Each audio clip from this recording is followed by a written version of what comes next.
Hi everybody, Hailey here with Pull Through Sites. Today we're going to be talking about, is living in an RV really worth it? If you watch my other videos on this channel, you may not be used to seeing me indoors. You'll see me SUV RVing in my other videos, but I have finally gotten myself an RV. I live in it full time. I still SUV, RV, and car camp and travel like that quite a bit, so you'll still see some more videos like that coming up for me in the future, but I do also live in an RV full time now.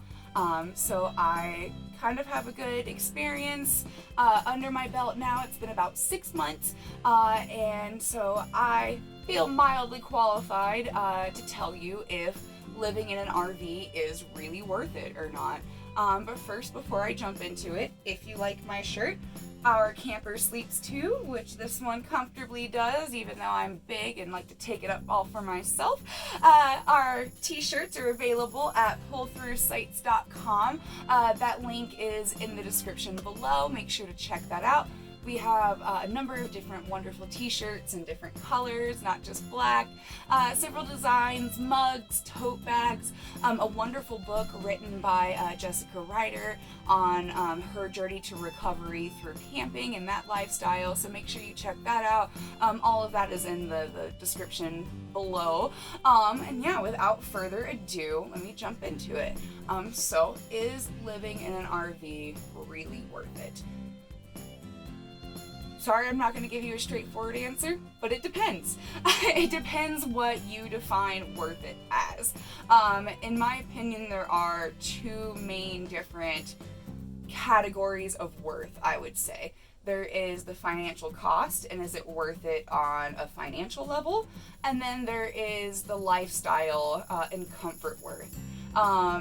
Is this the type of lifestyle that you want? Is this going to make your mental health and your soul and your heart happy? And what is it going to do to your wallet? So those are the two big categories that I see as providing worth to something like living in an RV like this.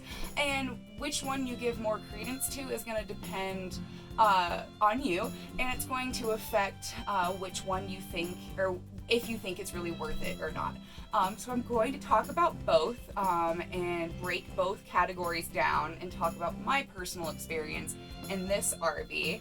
And you can decide for yourself if you think the numbers and what I'm providing would make it worth it for you to adapt your life to something like this and to embark on an RV lifestyle journey. So, cost. Obviously, cost is a huge factor when deciding whether or not to move into an RV. If cost is not a factor for you, congratulations, that's awesome. Feel free to skip ahead to the lifestyle portion of this video. For everybody else, cost is going to be a big factor, and this is going to vary widely from person to person, depending on exactly, what model of RV you get, your lifestyle, your source of income, how much you're traveling, where you travel, how long you stay. All of these things are going to impact how much it costs to live and move into an RV.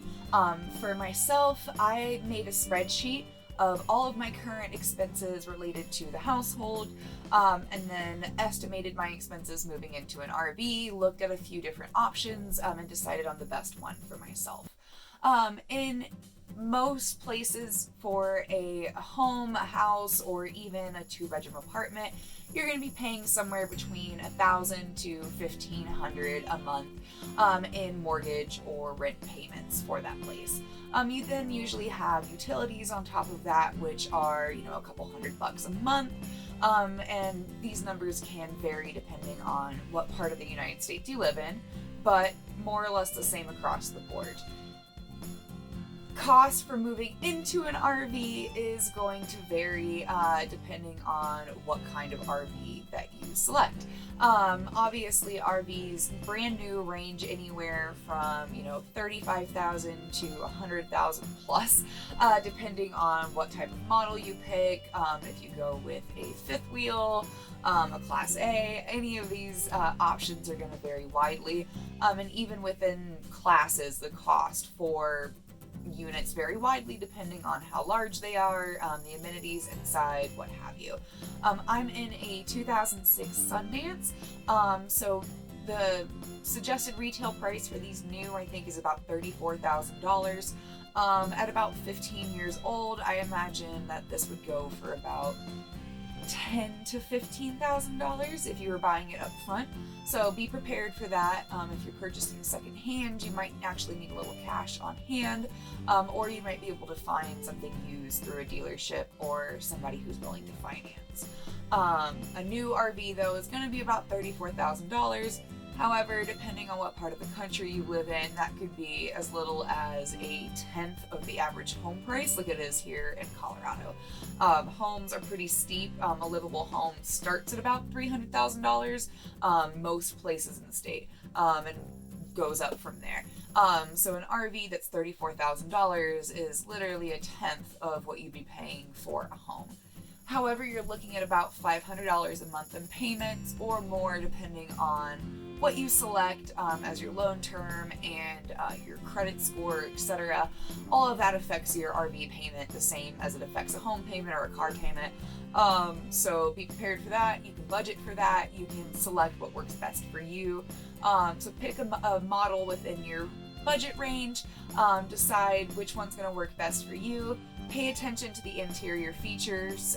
Make sure that it's a good RV. There are lots of other videos on our channel here that will help you select an RV that's right for you. So make sure you check those out. And yeah, select a model that's within your range, and you're looking at about, $500 or more.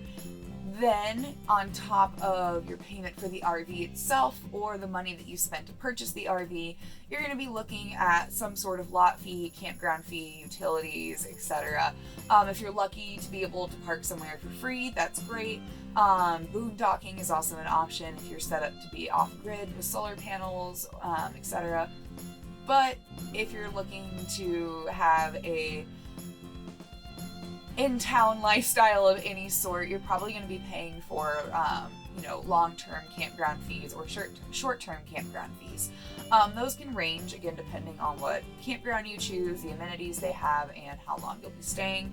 But you're looking at somewhere between like $500 to $800 a month to stay somewhere, as well as utility bills on top of that.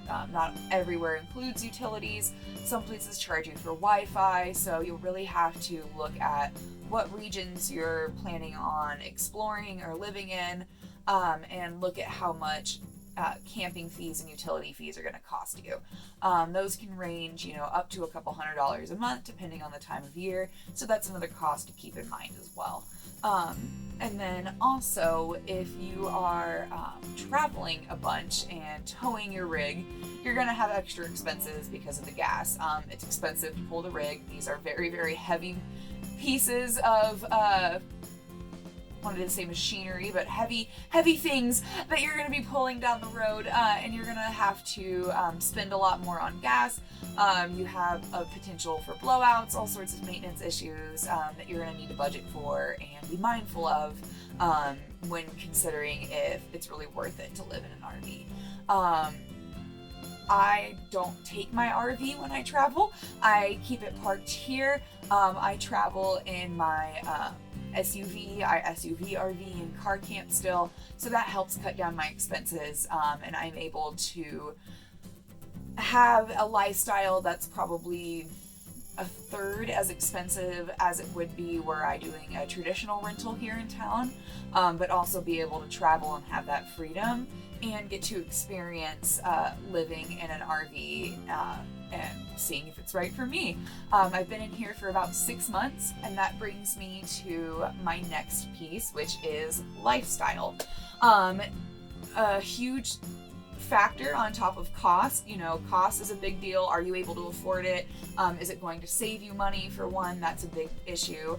But the second thing that you're going to want to consider is living in an RV right for your lifestyle.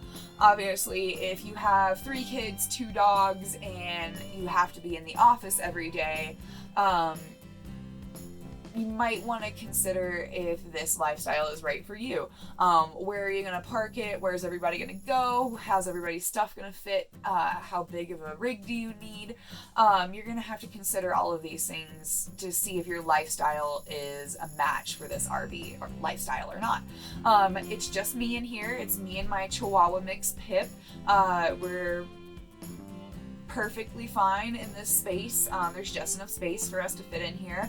I'm just tall enough that my head just barely touches the ceilings in most of the places in here, and I'm also just barely tall enough to reach all of the vents. If I was any shorter, I couldn't reach the vents, and if I was any taller, I'd be hitting my head on a lot of the ledges and surfaces, more so than I do now with some of the lower ones around here. So that's something to keep in mind for your lifestyle too. Is living in an RV going to fit with your needs and how you like to live? Are you willing to sacrifice 99% of your belongings, all of your furniture, most of your furniture, most of your decorations and family heirlooms and everything, and either store them or get rid of them and then move into a very minimalistic space? If you're okay with that, if that sounds good with you, then an RV lifestyle might benefit you. I don't take my RV with me, so I can keep more things in here than somebody who is traveling with this, because I don't have to worry about securing my items for highway travel, which is something else you might have to consider with your lifestyle. However, if you want the freedom to be able to take your home with you wherever you go, if you're able to work from home and travel, or you just are able to adapt to this sort of like tiny living lifestyle like I have been, then the RV lifestyle is something that I would recommend and that I say is worth doing. If it's going to make your heart happy, your soul happy, your mental health happy, whatever you want to call it, then I would say go for it. If you can afford it and it's going to make you happy, absolutely do it. I think it's been a wonderful learning experience. I've learned so much about living in a space like this, my comfort zones, what I'm willing to sacrifice, what I'm willing to deal with and not. And I would absolutely say that it's worth it. I am secretly saving up to buy property somewhere in Colorado, hopefully. I did this mostly because of the cost. I am temporarily renting this place from the landowners here while I try and save up to purchase a home in Colorado, because like I said before, they're expensive. So I have fit in here and adapted my lifestyle, and it's been wonderful for me while I try and save money, but it's not something I would want to do forever on my own, at least not in this specific rig and with my current level of electrical and plumbing knowledge. So it's going to vary for you. Your expenses are going to vary, your lifestyle preferences are going to vary. All you can really do is sit down, take a look at the numbers, take a look at the benefits, the positives, the negatives, think about your life and the things that you really have to have and the things that you can sacrifice, and then decide if this lifestyle is worth it for you. For me, it is, but it's not worth it for everybody. Sorry I couldn't give you a straight answer, but that's the truth, and that's what you'll get from me. And as always, if you liked this video, if you liked my shirt, Our Camper Sleeps Too, make sure you go check out pullthroughsites.com. We have a wonderful amount of resources for camping, learning how to pick an RV and camp with an RV, lots of different shirts, mugs, journals, bags, all kinds of great stuff. So please go check that out. And if you liked this video, please do leave a like. That really helps the channel, especially as we're trying to grow. Leave a comment. Let me know if your experience has been different than mine. Did you find living in an RV worth it, or was it absolutely not worth it for you? I would love to know. Please tell me in the comments below. And as always, thanks for watching. Bye.